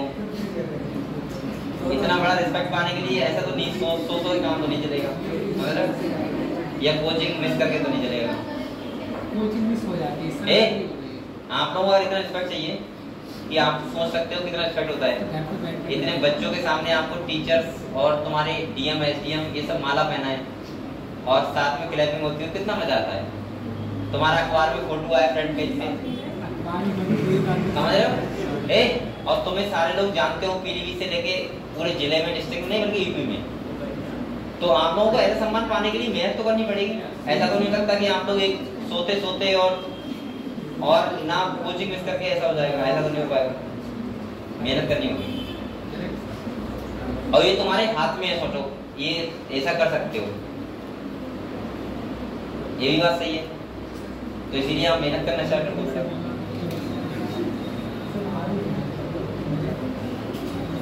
कोई बच्चा अगर यहाँ से गवर्नमेंट कॉलेज लेगा तो उसका रिस्पेक्ट होगा बहुत तगड़े तरीके से, समझ रहे हो? और एक बीजी भी बुलाएंगे उसे, समझ रहे हो? एक बीजी बुला के तुम्हारे घर का रोड पड़वाएंगे नया, ठीक है? जिससे तुम घर पे जाओ अपनी कार लेके, तो वहाँ पे कोई नहीं, घर पर तो वैसे रास्ता पक्का बना हुआ है। ऐसा ना हो कि आपके पेट का पानी हिल जाए, ठीक है? घर का रास्ता पक्का बना हुआ है। अरे फिर से अभी आपने इसकी नहीं सुनी थी क्या? जिसका यूपी में टॉप रहा था उसके साथ ऐसा ही हुआ था। जो यूपी में टॉप रहा था, टॉप थर्ड, उन बच्चों के घर तक रोड पड़ा था जिसके घर पे नहीं था, घर तक बिल्कुल गेट तक। और ये कितनी बड़ी उपलब्धि होती है उनको। हालांकि सबके घर तक रोड होगा मुझे पता है, लेकिन आज से 5 साल पहले बता रहा हूँ जब मैं 12th में था तब की बात था। बेटा लिख लिया आप लोगों ने? तो आप लोग ये बताओ मुझे, ये बताओ आप लोगों को इम्पल्स ट्रांसमिशन किस पे, एक्सोलेमा पे? किसी बच्चों को डाउट है? अगर क्वेश्चन आएगा आप सारे क्वेश्चन कर दोगे, यहाँ से बाहर क्वेश्चन आ ही नहीं सकता, ठीक है 100%। या तो आप समझ ना पाओ, समझ गए तो क्वेश्चन आप कर दोगे 100%, ठीक है। आपको कंडीशन ध्यान रखनी है खाली, कौन कौन सी बेटा? पहला पोलराइजेशन स्टेज, दूसरा डीपोलराइजेशन और तीसरा, बस ये 3 कंडीशन आपको ध्यान रखनी है, ठीक है। डीपोलराइजेशन क्या होता है, रीपोलराइजेशन क्या होता है, पोलराइजेशन में क्या क्या होता है, क्या कंडीशंस होती हैं, कौन से गेट ओपन रहते हैं, कौन से क्लोज रहते हैं, और चार्ज किधर ज्यादा होता है किधर कम होता है। अगर आप लोगों को ये कंडीशंस पता है तो आप लोग इसका कोई सा भी क्वेश्चन, कितने भी क्वेश्चन जब देते हैं आप आराम से कर दो। यहाँ से मैं गारंटी कर रहा हूँ 2 क्वेश्चन आएंगे इस चैप्टर से, ठीक है। अगले देखो हम लोग सेकंड टॉपिक पे आते हैं बेटा, और वो क्या है तुम्हारा, क्या होगा बेटा? देखो अगला क्या है, साइनेप्सिस। मैंने कहा था साइनेप्सिस क्या होता है बताओ? मैंने कहा था साइनेप्सिस का मतलब होता है सिंपल सा कि यहाँ पे इधर देखो, आप लोग बताओ बेटा, ये क्या है, ये डेंड्राइट से क्या है, और ये क्या है बेटा, साइटोन, और ये क्या है, एक्सोन। अब आप लोग बताओ इम्पल्स यहाँ तक आ गई एक्सोन तक, अब ये क्या होगा, एक्सोन टर्मिनल, और यहाँ पे क्या होगी, साइनेप्टिक नोड, सही है, ये होगी। और इसके बाद दूसरा डेंड्राइट ऐसे लगा होगा, और दूसरा साइटोन, फिर एक्सोन, और फिर से ऐसा ही। तो आप लोग बताओ बेटा, ये जो चल रहा है इस जो बीच का गैप होता है इसको बोलते हैं साइनेप्टिक क्लेफ्ट, क्या बोलते हैं, और इसको यहाँ की जगह को बोलते हैं साइनेप्सिस, क्या बोलते हैं। तो हमने यहाँ से यहाँ तक इम्पल्स पढ़ लिया, अब हम क्या पढ़ेंगे, साइनेप्सिस। तो यहाँ पे 2-3 पॉइंट से बस वो ध्यान रखने का नहीं, और यहाँ पे क्वेश्चन आपको कर दोगे आराम से। आप लोग हेड करो transmission of impulse across the synapsis.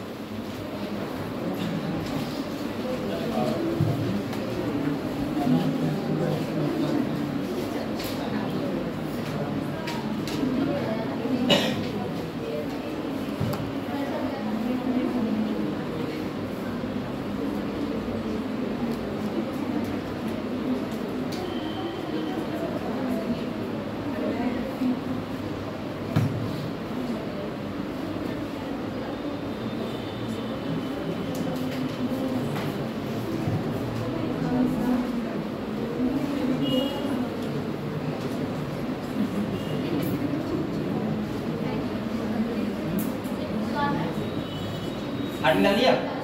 अब यहाँ पे देखो, मैं एक क्वेश्चन लिखवा रहा हूँ, बताओ पहले समझ लो। ये आपको खाली डिफरेंस लिखने हैं 4 बस, और इन डिफरेंस से 4 से ही क्वेश्चन हो जाएगा आपका सॉल्व, चाहे कहीं से भी क्वेश्चन आए। पहले आप लोग कुछ बात समझ लो, मुझे पहले मेरी बात समझ लो, ये आपका आज चैप्टर हो जाएगा। देखो साइनेप्सिस का मतलब क्या होता है, सुनो बात करो। कह रहा है a type of cell junction. Cell junction का मतलब जहाँ पे 2 सेल मिलते हैं आपस में, ठीक है, उसको बोलते हैं जंक्शन। कह रहा है बिटवीन द नर्व सेल यानी कि न्यूरॉन, न्यूरॉन की बात होगी। अब देखो यहाँ पे कह रहा है साइनेप्सिस जो होता है बेटा वो 2 टाइप का होता है। कितने टाइप का होता है, 2 टाइप का, लड़ाई करता है।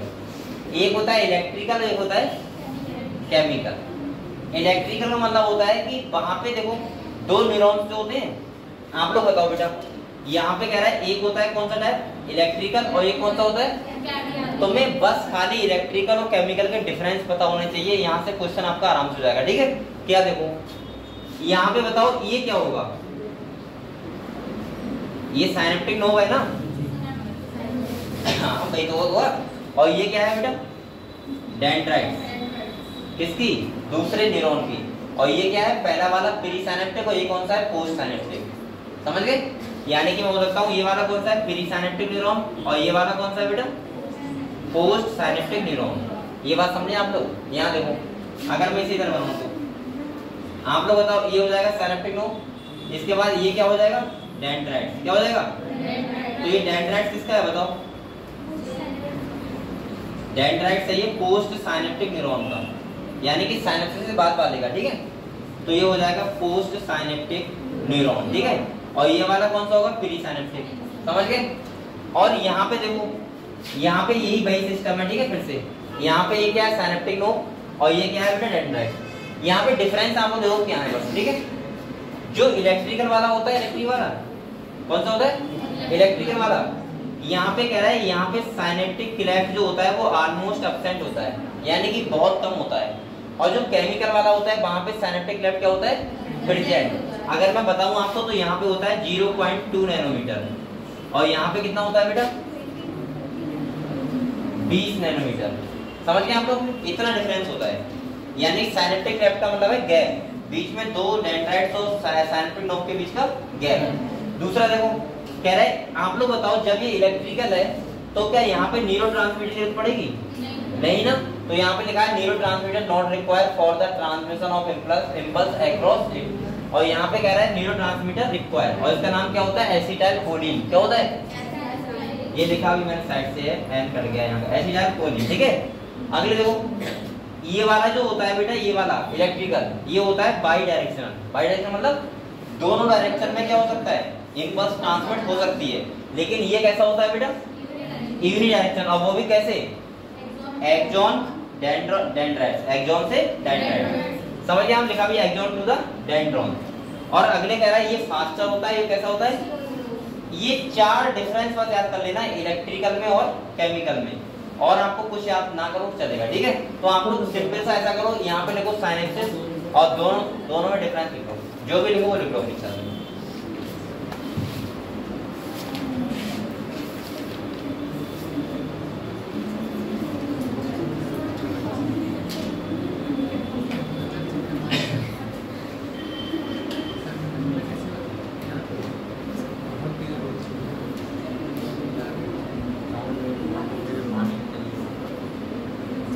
लिख लो डिफरेंस, लिख लो बेटा, किताब में पैराग्राफ लिखा हुआ है, किताब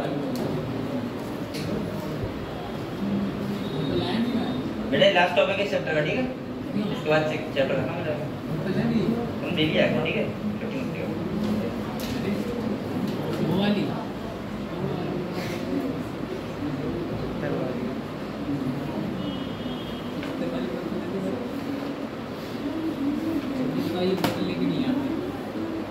कल से हम लोग चैप्टर पढ़ेंगे केमिकल कोऑर्डिनेशन एंड इंटीग्रेशन।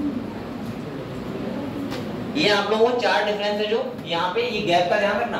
और आप लोग चाहो तो डायग्राम भी बना दो ऐसे। ये गैप बोलते हैं, इसे बोलते हैं साइनेप्टिक क्लेफ्ट, साइनेप्टिक क्लेफ्ट। इसका होता है बेटा 0.2 नैनोमीटर, और इसका कितना होता है 20 नैनोमीटर इलेक्ट्रिकल वाले का, ठीक है। और केमिकल वाले कितना होता है 20। मैंने बोलने के लिए बोला है, लिखने को बोला है।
उधर उधर मुझे आते दिख रहा हूँ।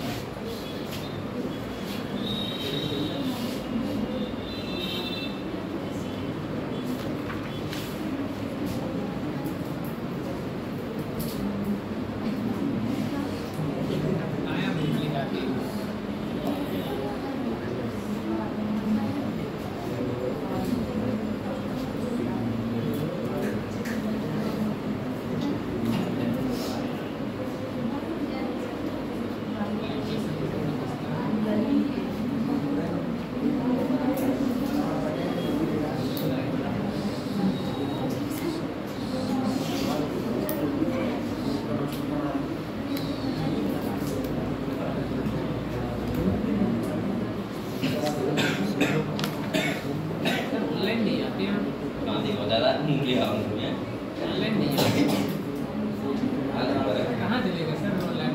डाटा नहीं लेंगे क्या? डाटा खत्म हो गया। ऑनलाइन आया करो।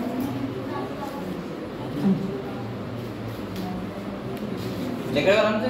देख लो बेटा, ये डिफरेंस आपको पता होना चाहिए, ठीक है?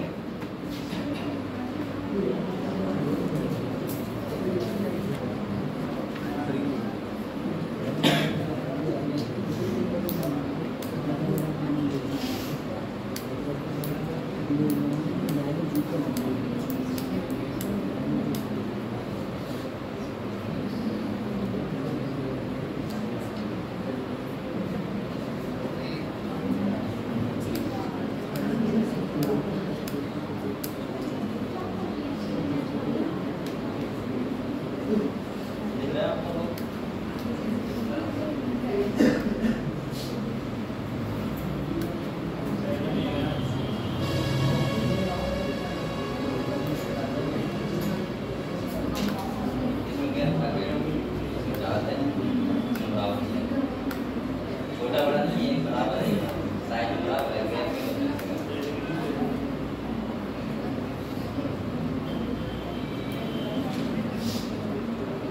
बेटा ये साइज का डिफरेंस नहीं है, ये गैप का डिफरेंस है। तो ये इसके बीच में ये वाला है।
बातें हो रही हैं, आपको बात करना है?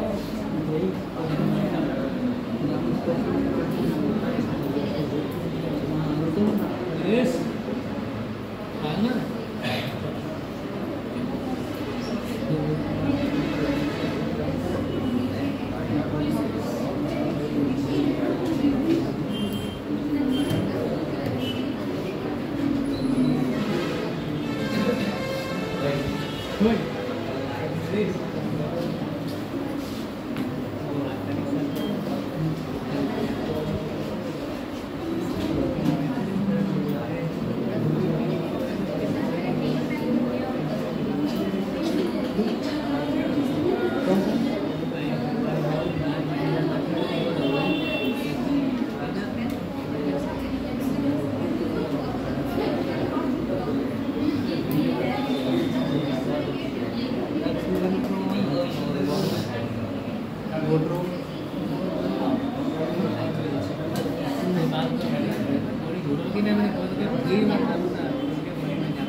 देखिए सब बोले देखिए क्या अरे कुछ बोलो तो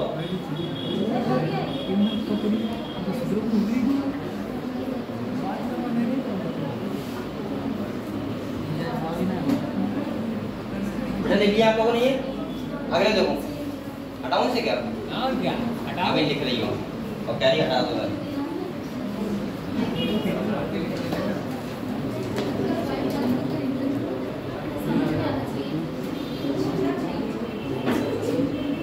कल आपका ऐसा करूंगा 3 चैप्टर का रिवीजन करवा दूंगा ठीक है बायोमोलिक्यूल सेल और सेल साइकिल सेल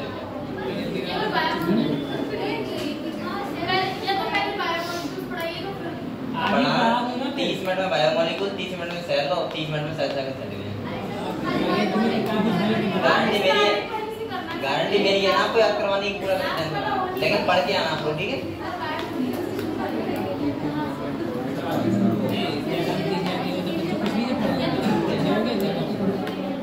लेकिन पढ़ के आना बेटा है तो बच्चा ऐसे में बताना बिना पढ़े 3 चैप्टर भैया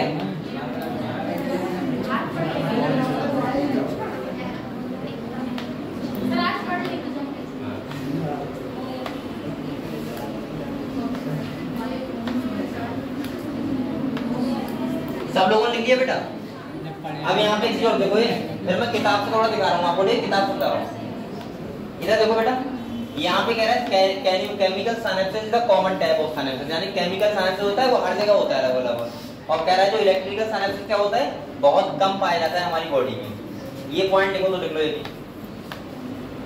ये कॉमन कौन सा होता है केमिकल सिनेप्सिस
बेटा अब यहाँ पे एक बात और समझ लो खाली लिखो मत ये कह रहा है कुछ न्यूरोट्रांसमीटर के यहाँ बारे में यहाँ पे लिखा हुआ है न्यूरोट्रांसमीटर का मतलब क्या होता है ये केमिकल होते हैं क्या होते हैं पर जो क्या करते हैं यहाँ तो हम ये पढ़ रहे हैं केमिकल्स को वो सॉरी क्या बोल रहा हूँ इम्पल्स को क्या करते हैं ट्रांसफर करते हैं लेकिन ऐसे भी होते हैं देखो न्यूरोट्रांसमीटर होते हैं दो टाइप के होते हैं एक होते हैं इनहिबिटरी और एक होते हैं एक्सीडेंटरी इसका मतलब यानी कि अब देखो एसिटाइलकोलिन हो गया दूसरा अगर हम बात करें जैसे हिस्टामिन हो गया अगर सेरोटोनिन हो गया ये भी तो वही हार्मोन है एड्रेनलिन हो गया जो किसी चीज को क्या करते हैं, उत्तेजित करते हैं। जैसे मैंने कहा था इमरजेंसी हार्मोन कौन सा है, ये वाला तो है ये, कि जब आपके ऊपर एकदम एक कंडीशन होती है इमरजेंसी वाली और वहां पे एकदम सीरियसन होता है हमारी बॉडी में, तो उसका मतलब क्या है, कौन सा होता है, एड्रेनलिन। तो यहाँ पे ये हार्मोन्स भी किसी तरह काम करते हैं, लगभग न्यूरोट्रांसमीटर। ठीक है, इसके बाद इनहिबिटरी का मतलब जैसे यहाँ लिखा है ग्लाइसिन, ये लिखा है गावा, तो ये आपके काम का नहीं है फिलहाल में, ये पहले जो है वो लिखा हुआ था। अब मैं थोड़ा सा आप लोगों को किताब जो है उसको डायग्राम समझा दूं। ठीक है, डायग्राम से क्वेश्चन आ जाता है।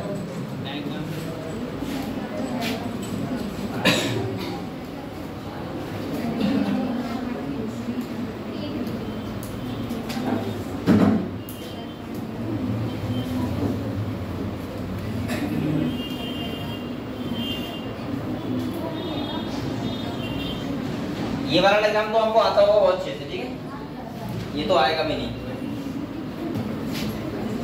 इस बारे में क्या है, पॉजिटिव नेगेटिव ये तो समझ गए।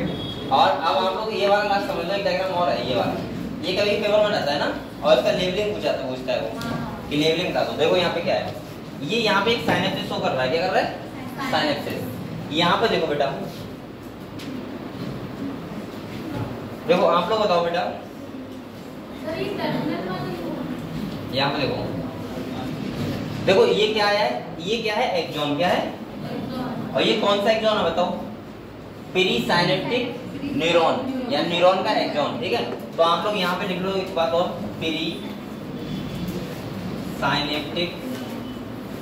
न्यूरॉन। ठीक है, और उसका क्या है, ये एक्सॉन है, क्या है, एक्सॉन। इसके बाद देखो ये क्या है बेटा, एक्सॉन टर्मिनल, और यहाँ पे क्या होती है, साइनेप्टिक वेसिकल होती है, क्या होती है, साइनेप्टिक वेसिकल, ये है जिन्हें बोलते हैं साइनेप्टिक नोब भी बोलते हैं। ठीक है, नोब। इसके बाद क्या होता है बेटा, ये वाला, ये बताओ क्या है, ये बेटा है पोस्ट साइनेप्टिक न्यूरॉन का डेंड्राइट्स, क्या है, तो ये वाला रीजन कौन सा है, डेंड्राइट्स, किसका, पोस्ट साइनेप्टिक न्यूरॉन का।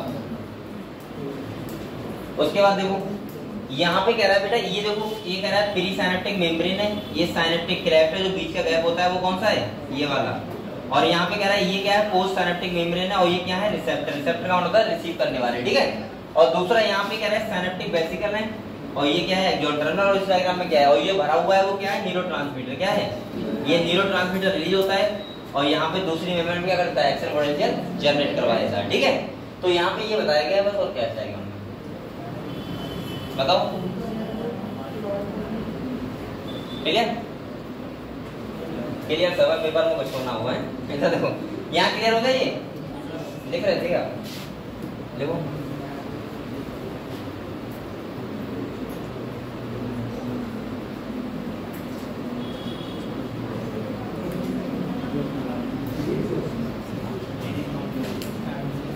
और जिन लोगों के बीएससी के एग्जाम आ रहे हैं ना, जिन लोगों के कितने के आ रहे हैं, कितने बच्चे बीएससी कर रहे हैं, तो आप लोग टेंशन मत लेना बेटा, ये बता रहा था कुछ भी निकालना, ठीक है, कुछ भी, कुछ भी नहीं, सॉन्ग वगैरह नहीं कर रहा हूँ, मतलब उस टॉपिक संबंधित जो भी तुम्हें समझ आता हो बायोलॉजी का वो लिख देना, पास हो जाओगे। अब अगर तुम लोग नीट की तैयारी कर रहे हो, बायोलॉजी में बैक लग जाए तो बहुत बड़ी बात है, यार तैयारी मत करो। और क्या सब्जेक्ट है तुम पे, बायोटेक है, तो उसके लिए पढ़ो। अब केमिस्ट्री के लिए केमिस्ट्री, फिलहाल मैं इतना बता रहा हूँ, अगर आपने बायोलॉजी ढंग से पढ़ा है तो आप लोग बायोलॉजी फेल नहीं होंगे, जूलॉजी बॉटनी दोनों। हाँ, ये मुझे पता है कि बीएससी में थोड़ा अलग होता है ना, यहाँ से अलग होता है, और आप लोग चाह करो तो ऐसा करना, ये कैसे ले आना, जिसको कुछ पूछना हुआ करे वो मैं बाहर मैं मतलब जाता हूँ तो पूछ जाया करो थोड़ा बहुत, ठीक है, अगर किसी को पूछना है तो कोई क्वेश्चन या आंसर समझ ना आता हो तो।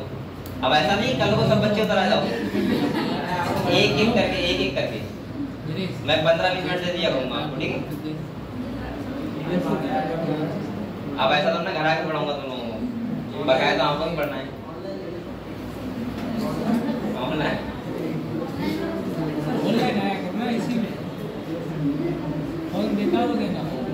नहीं तो आज चलो बाहर करने की कोशिश करूंगा, पर मन नहीं करता है, 9 बज जाते हैं, तो अपडेट हुआ बेटा ये हमारा चैप्टर हो गया। यहाँ हमने क्या क्या पढ़ा था एक बार रिवाइज करते हैं, ठीक है? कर रहे रिवाइज? नहीं टाइम हो गया। देखो लिखिए सब लोगों ने लिखा। बेटा ये अब आप लोग ट्रांसमिशन ऑफ इम्पल्स को गलत मत कर देना कोई क्वेश्चन, ठीक है? मैंने हर कंडीशन में आपको बता दिया, ठीक है? क्या क्या आपको ध्यान रखना है। तो देखो यहाँ पे हम लोगों ने क्या क्या पढ़ा था, समझो एक बार। हमने चैप्टर स्टार्ट किया था तो मैंने बताया था आप लोगों को कि बेटा इस चैप्टर में हम लोग पढ़ते हैं क्या, न्यूरल कंट्रोल। न्यूरल कंट्रोल का मतलब होता है हमारा नर्वस सिस्टम द्वारा कैसे हमारी बॉडी का कंट्रोल होता है। मैंने कहा था हमारी बॉडी में बहुत सारी नर्व्स होती हैं और ब्रेन होता है, स्पाइनल कॉर्ड होता है, इसके द्वारा हमारा पूरा बॉडी क्या करता है, कंट्रोल करता है। मैंने कहा था दो टाइप का कंट्रोल सिस्टम होता है, एक होता है न्यूरल और दूसरा होता है एंडोक्राइन, यानी कि हार्मोन्स के द्वारा, ठीक है? हार्मोन्स के द्वारा हम लोग कल से पढ़ेंगे। आज हमने जो खत्म किया है वो कौन सा किया है, नर्वस कंट्रोल। मैंने कहा था नर्वस कंट्रोल का सिंपल सा मतलब होता है जहाँ पे न्यूरॉन्स हो, जहाँ पे इम्पल्स जनरेट हो, इम्पल्स का ट्रांसमिशन हो, ब्रेन हो, स्पाइनल कॉर्ड हो, ये सब फंक्शन करें, यानी कि हमारा पूरा बॉडी जो है वो कंट्रोल हो रहा है ब्रेन और स्पाइनल कॉर्ड से, जो पूरे बॉडी क्या कर रहा है, कंट्रोल कर रहा है। ऐसे हमने यहाँ पे देखा कि ब्रेन का क्या फंक्शन होता है। मैंने कहा था नर्वस सिस्टम का हमारा दो पार्ट में डिवाइड होता है। मैंने आपको स्पाइनल कॉर्ड और आपको ब्रेन के फंक्शन भी समझाए, कौन कौन से पार्ट होते हैं वो भी आपको पता है, कौन कौन सा पार्ट क्या कंट्रोल करता है वो भी आपको पता है। एक बार आप लोग घर पे जाके आज क्वेश्चन भी लगाना, ठीक है? आज क्वेश्चन चलो टेस्ट आ रहा है तो आज मत लगाना, लेकिन जैसे टेस्ट हो जाए तुरंत लगाना, ठीक है? दूसरा मैंने आप लोगों को बताया था संडे को, हाँ सैटरडे को आप लोग पीछे का रिवाइज करना, ठीक है? बैठ कर हम संडे छुट्टी रहेगी आपकी। इसके बाद देखो दूसरा मैंने आप लोग को बताया था यहाँ पे कि हम लोगों ने ब्रेन के बारे में पढ़ा था बेसिकली, और इसके बारे में पढ़ा था स्पाइनल कॉर्ड के बारे में। दूसरा जो इंपॉर्टेंट टॉपिक था मुझे लग रहा था सबसे ज्यादा इंपॉर्टेंट वही है, तो इसलिए मैंने कहा था कि मैं लास्ट टाइम पढ़ाऊंगा, इसलिए मैंने आज आपको 2 दिन पढ़ाया है। कौन सा, इम्पल्स ट्रांसमिशन, जहाँ से बच्चे सबसे ज्यादा कंफ्यूज होते हैं, सबसे ज्यादा गलत क्वेश्चन करते हैं। तो मैंने आपको 3 कंडीशन लिखवा दी, एक लिखवा दिया पोलराइजेशन कंडीशन, एक डीपोलराइजेशन और एक। आप लोगों को जो कंडीशन लिखवाई है बस वही याद कर लो, आप लोगों को मतलब नहीं क्या हो रहा है, ठीक है? ज्यादा चक्कर मत पड़ो वरना क्वेश्चन गलत हो जाएगा। आप लोगों को सिंपल सा बस 3 कंडीशन अगर आपको ध्यान है तो कोई सा दुनिया क्वेश्चन आ जाए आप गलत नहीं करोगे। जैसे मैंने आपको बताया कि डीपोलराइजेशन स्टेट है, वहां पे कौन सी कंडीशन है, कौन से आयन ज्यादा है, कौन सा चार्ज वहां पे है, ठीक है? और क्या ओपन रहता है और क्या क्लोज रहता है, पहली कंडीशन। दूसरा मैंने कहा डीपोलराइजेशन में क्या चार्ज अंदर ज्यादा होता है, बाहर कौन सा ज्यादा होता है, कौन से आयन अंदर होते हैं, कौन से बाहर होते हैं, और कौन सा क्या ओपन होता है, क्या क्लोज होता है, पता होना चाहिए आपको। और तीसरा मैंने कहा रीपोलराइजेशन कंडीशन ध्यान रखना है। अगर आपको तीनों कंडीशन ध्यान है तो आप लोग क्लियर है। इसके बाद मैंने कहा न्यूरॉन जो हमारे होते हैं वो 2 टाइप के होते हैं, माइलिनेटेड और नॉन माइलिनेटेड। माइलिनेटेड का मतलब होता है माइलिन शीथ होगी, और नॉन माइलिनेटेड का मतलब क्या होता है, नहीं होगी माइलिन शीथ। बेटा अगर माइलिन शीथ होगी तो मैंने कहा था वहां पे माइलिन शीथ वर्क करती है इंसुलेटर की तरह, और इसका मतलब ये हुआ कि वहां पे जो आयंस का एक्सचेंजमेंट होगा वो खाली कहाँ होगा, नोड ऑफ रैनवियर, कहाँ होगा, और नोड ऑफ रैनवियर वाली जगह पे होगा। इसका मतलब ये है कि यहाँ पे जंपिंग मूवमेंट होगा, कौन सा होगा, और जंपिंग का मतलब है कि तेज होगा, रैपिड मूवमेंट होगा। तो इंपल्स को फास्ट करने के लिए क्या होती है, माइलिन शीथ। दूसरा मैंने कहा था अगर नॉन माइलिनेटेड न्यूरॉन है यानी कि माइलिन शीथ नहीं है तो वहां पे जो होता है कंडक्शन वो कैसा होता है, स्मूथ होता है, बहुत हल्के होता है, ठीक है, स्लो होता है। क्लियर हुआ इतना, ये हम लोगों ने पढ़ा। दूसरा मैंने कहा था कि जो हमारा अगर इम्पल्स ट्रांसमिशन पूरा पढ़ना है तो मैंने कहा था पहला होता है एक्सॉन वाले पार्ट में पढ़ो, और दूसरा कहाँ पढ़ो, साइनेप्सिस। तो हमने वहां देख लिया, और हमने कौन से पार्ट देख लिया, एक्सॉन। यहाँ पे इलेक्ट्रिकल साइनेप्स और केमिकल साइनेप्स में बस खाली डिफरेंस याद रखना, 4 जो मैंने डिफरेंस लिखवाए बस वो वाले, ठीक है? तो बकाया आप लोगों का चैप्टर कंप्लीट है। अब आप लोग चाहो तो आज क्वेश्चन लगा सकते हो, वरना आप लोग टेस्ट की तैयारी करो, कल आपका पास पूरा देना है, आज भी है, और परसों आप लोग को क्या देना है, टेस्ट देना है। और इसके बाद जो हम लोग स्टार्ट करेंगे वो करेंगे एंडोक्राइन सिस्टम, और ये होने के बाद तुम्हारी सबसे प्यारी यूनिट जो होगी वो होगी स्टार्ट रिप्रोडक्शन, ठीक है? तो इसके बाद ये वाला चैप्टर खत्म करने के बाद हम लोग नेक्स्ट पढ़ेंगे वो, ठीक है? अच्छा जब रिप्रोडक्शन स्टार्ट होगा तो बच्चे अपने